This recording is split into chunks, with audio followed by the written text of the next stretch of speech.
Students, today we will start a new chapter of geography, physical features of India. Okay, India is a vast country with varied landforms which has all major physical features. If we talk about the mountain, the plain, the plateau, the desert, and the island. Okay, here we will see how these physical features have been formed. We will learn more about the physical features of India and their formation. So you know very well that the upper crust of the earth is made up of rock. So what is rock? Okay, when we talk about rocks, they are rocks or stone is a hard material which is made up of one or more minerals. So they are the tiny grains of different minerals compressed together in chemical reaction to form a bigger mass. So rock may be hard or soft. It depends on the way the tiny grains interlock with each other. So you see rocks with rough grains fitting perfectly into each other tend to leave no room for moisture. As a result, they are harder and non-porous in nature. So granite is a good example. Some rocks are very soft like soapstone, okay, which is used in making talcum powder.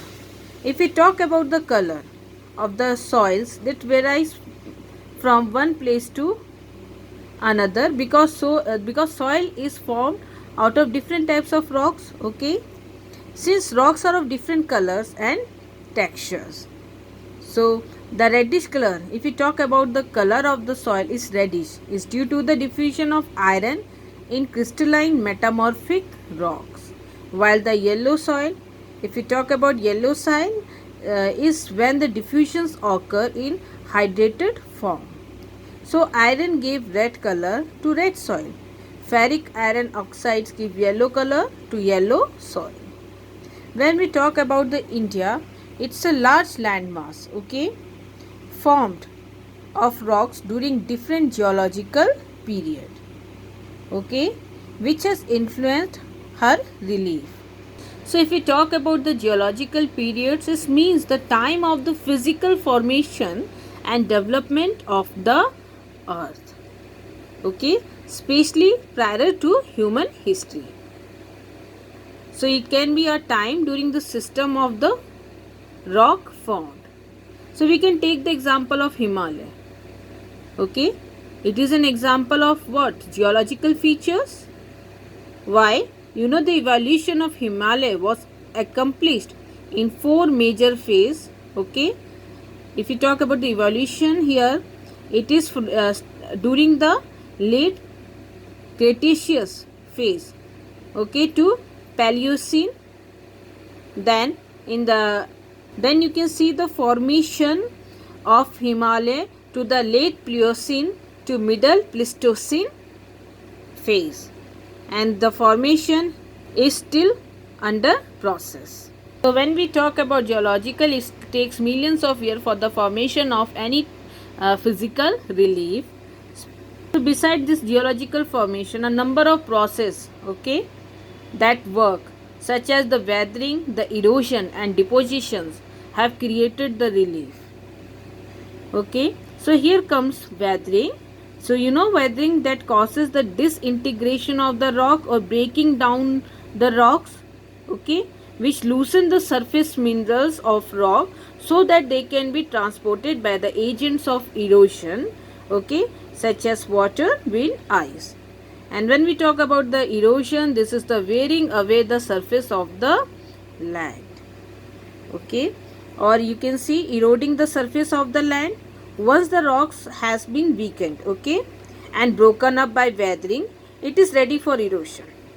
So erosion happens when rocks and sediments are picked up and moved to another place by ice, water, wind or gravity. Then comes the third one is the sedimentation.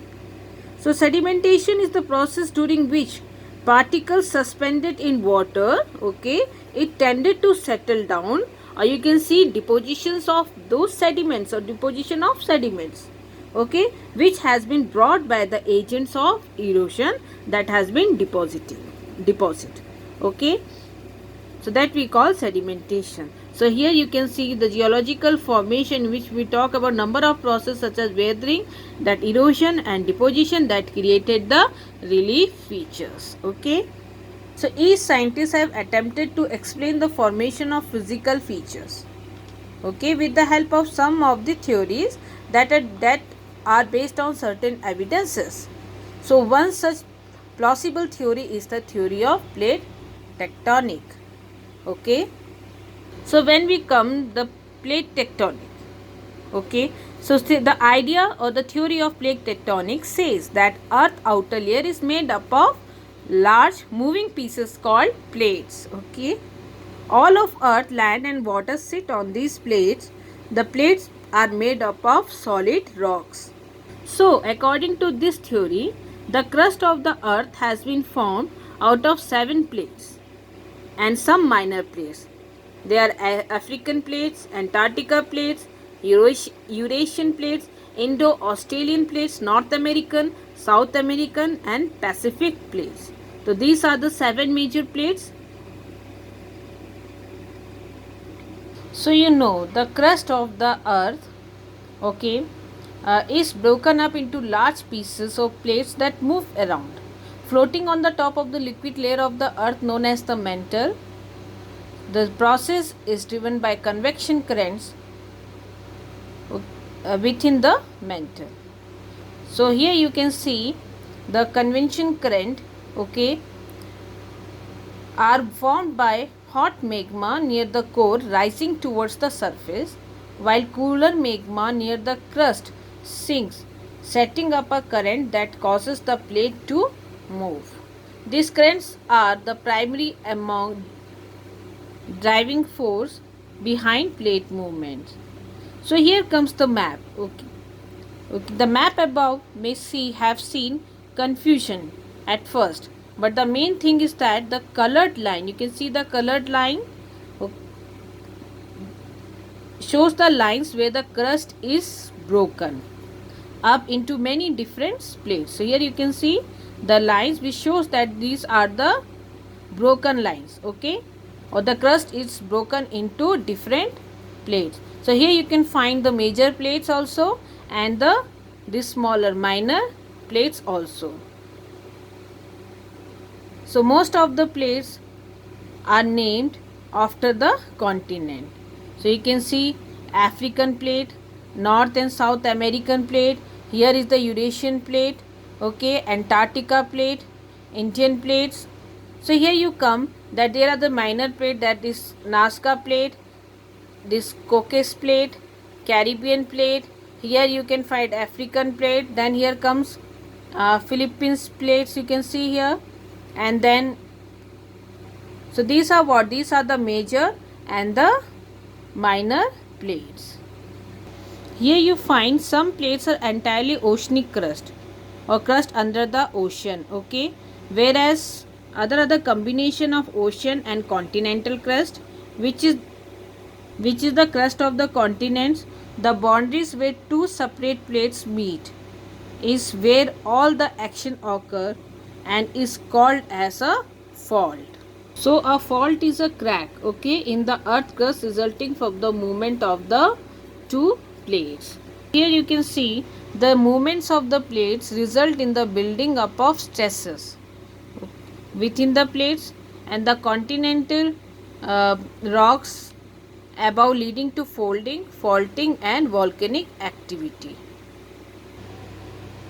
So till now we saw that the plate, if we talk about the crust of the earth, is broken up into the larger pieces or plates, okay, that move around, floating on the top of the liquid layer of the earth, which is known as mantle, okay, and this floating is driven by the forces that we call the convection current, and which is formed by what? Formed by hot magma near the core rising toward the surface. So which force the plate to move or float. So these plate movements can be classified into three types of movement, three plate movements. One is the convergent, another is the divergent, and third one is the transform. Here comes the divergent. A divergent boundary occurs, okay, when two plates move away from each other. So here you can see two plates that are moving away from each other at the opposite directions. Okay, so here you can see that a divergent boundary here is a fault. Okay, where two plates are moving from each other, and the fault means a crack in the earth crust. Now a plate that pull apart, several things may occur.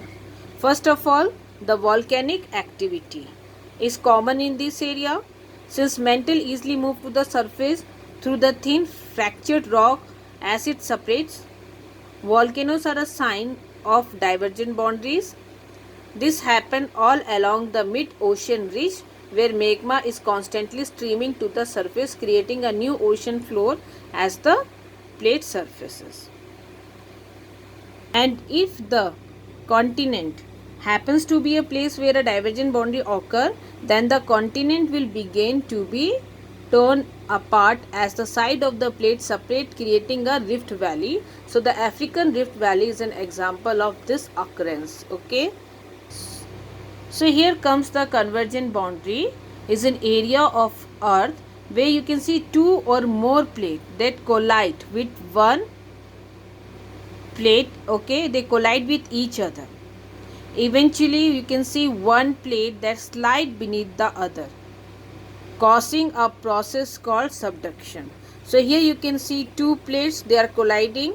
One is the oceanic crust, another one is the lithosphere or continent. They are colliding with each other, and one plate you can see it slide beneath the other plate, and this process is called the subduction. So one plate, okay, that is made up of oceanic crust can slide down underneath another plate, forming the narrow deep trench. This happens because the oceanic crust is more dense than the continental crust, making it more likely to be pushed back into the mantle. So one plate is forced under the other one, it began to melt, and a line of volcanoes form in a parallel line to the trench. So here you can see a volcano line can be found parallel to the to the trench.